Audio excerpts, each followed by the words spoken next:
नमस्कार साथियों, फिर से आपका स्वागत है हमारे इस नई वीडियो में।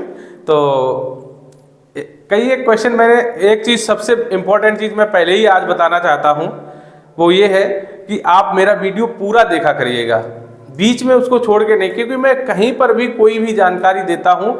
और एक चीज़ और है हमारे वीडियो के लिए कि ये नॉन स्क्रिप्टिव होता है। ऐसा नहीं है कि मैं पहले लिख लेता हूँ फिर आता हूँ पढ़ाने के लिए, ऐसा नहीं है। हमारे यहाँ थंबनेल भी बाद में बनते हैं, जब हम क्लियर कर देते हैं, बोल लेते हैं, सारा कुछ रिकॉर्ड करते हैं, उसके बाद बनाते हैं। तो आप इस चीज़ का ध्यान रखिएगा कि मेरा वीडियो पूरा देखिए, मैं कहीं पर भी कोई भी जानकारी दे सकता हूँ, ठीक है। वो आपके लिए बहुत इंपॉर्टेंट होगी अगर आप नवोदय से रिलेटेड हैं तो, ठीक है। तो आज हम चर्चा करेंगे कि नवोदय में, क्योंकि मेरे पास बहुत सारे क्वेश्चन आए हैं कि कम से कम सर, मतलब मेरे पास एक क्वेश्चन आया था, जिनने टाइप किया था वो अगर देख रहे हैं तो उन्होंने ये कहा था कि सर मेरे बच्चे के इतने मार्क्स हैं, सिलेक्शन होगा या नहीं होगा, आप हमें ये बता दीजिए, क्या मेरे बच्चे ने एग्जाम क्वालिफाई किया है।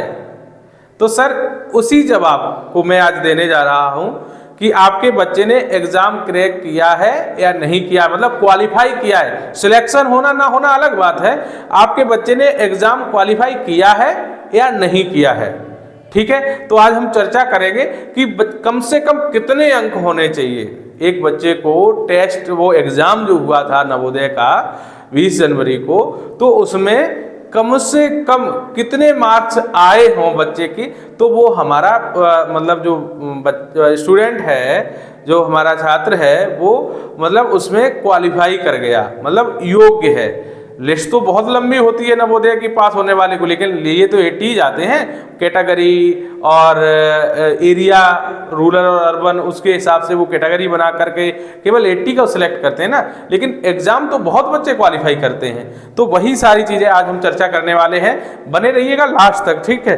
देखिएगा, आपको जैसा कि सबको जो एग्जाम दे चुके हैं, मेरे बहुत सारे वीडियो आ चुके हैं, तो उनमें आपने देखा है कि आपको जो रीजनिंग है, रीजनिंग का आपको जो पोर्शन है, तो उसमें आपको मालूम था कि कितने क्वेश्चन है, 40 और 50 नंबर के हैं, ठीक है। 40 क्वेश्चन है, अभी मैं क्वेश्चन लिख रहा हूं, ठीक है, बाद में वो भी लिखेंगे। रीजनिंग के 50 हैं और मैथ के कितने क्वेश्चन हैं, 20 क्वेश्चन हैं, ठीक है। और उसके बाद लैंग्वेज, हिंदी या इंग्लिश, ठीक है, कुछ भी हो सकता है, लैंग्वेज की भी 20 क्वेश्चन है। टोटल क्वेश्चन कितने थे एग्जाम में, 80 क्वेश्चन है। तो नवोदय जो बोलता है, नवोदय कहता है, नवोदय की वेबसाइट पे जो साफ साफ है कि आपको प्रत्येक सेक्शन में पास होना है, ठीक है।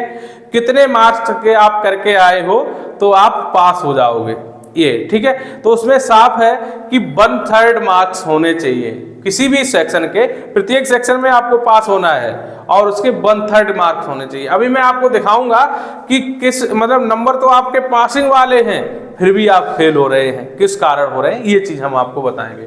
देखो जैसे 1/3, अगर हम इसका 1/3 निकालते हैं, इसका अगर हम 1/3 निकालेंगे तो ये कितना है, लगभग 13 या 14 हम मान सकते हैं, 14 क्वेश्चन, ठीक है। 14 क्वेश्चन पे क्या होगा, ये मतलब वो स्टूडेंट क्वालिफाई कर जाएगा।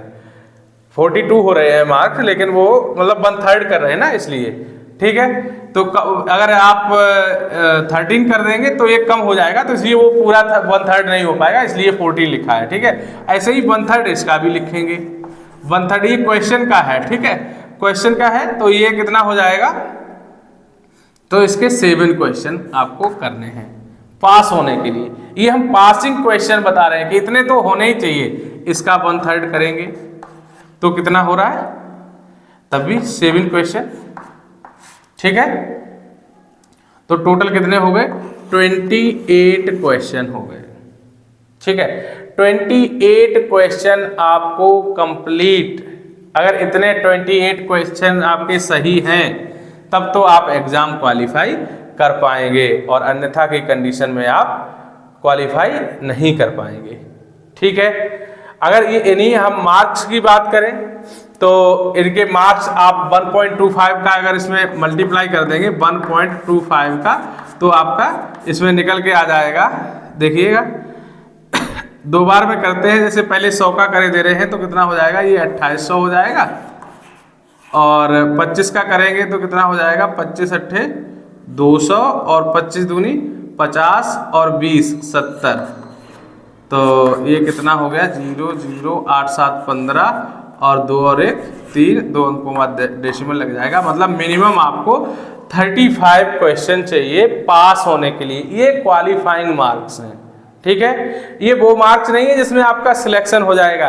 ये 35 मार्क्स आउट ऑफ 100 है जिसमें कि आपको क्वालिफाई करना है। मतलब इतने अगर आपके हैं तो आपने एग्जाम को क्वालिफाई कर दिया है, उसके लिए आप नवोदय के लिए योग्य हो गए हो। अगर इससे कम है तो आप अयोग्य हो जाएंगे, ठीक है, वो डिस्क्वालीफाई में चला जाएगा। और आपने यहाँ पे 20 नहीं, आपने यहाँ पे 25 क्वेश्चन, जैसे 40 थे रीजनिंग में, आपने 40 के 40 भी सही कर दिए, ठीक है। लेकिन मैथ में आपने 6 ही सही कर पाए हैं। मैथ में 6 होना मतलब डिस्क्वालीफाई, इस बात को याद रखना। मतलब इसमें आपने कहा कि हमने रीजनिंग भी पूरी कर दी है और लैंग्वेज भी पूरी कर दी है, तो लैंग्वेज और आपने 60 क्वेश्चन सही कर दिए हैं और मैथ में केवल आपने 6 ही कर पाए हैं, तो आप डिस्क्वालीफाई हैं, ठीक है। इस बात को ध्यान रखिएगा।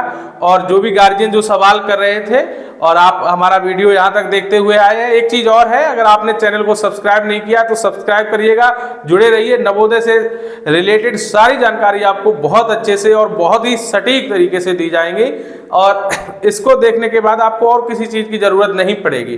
कब रिजल्ट आएगा, ये सारी चीज़ें, रिजल्ट कब आएगा, कितने बच्चों का सिलेक्शन हुआ है, कितनी मेरिट कहाँ की गई है, ये हम रिव्यू भी करेंगे, ठीक है। जब हम रिजल्ट आ जाएगा उसके बाद भी आपसे जुड़े रहेंगे और आपको बताएंगे। और रिजल्ट आ जाएगा तो रिजल्ट एक बार में नहीं आता है, रिपीटेड बच्चे होते हैं, उनको निकाला जाता है, तो सेकेंड वेटिंग लिस्ट भी आती है। तो वो लिस्ट कब आएगी, वो सारी चीज़ों से जुड़े रहने के लिए मेरे चैनल को सब्सक्राइब करिएगा। अब मिलते हैं नेक्स्ट वीडियो में।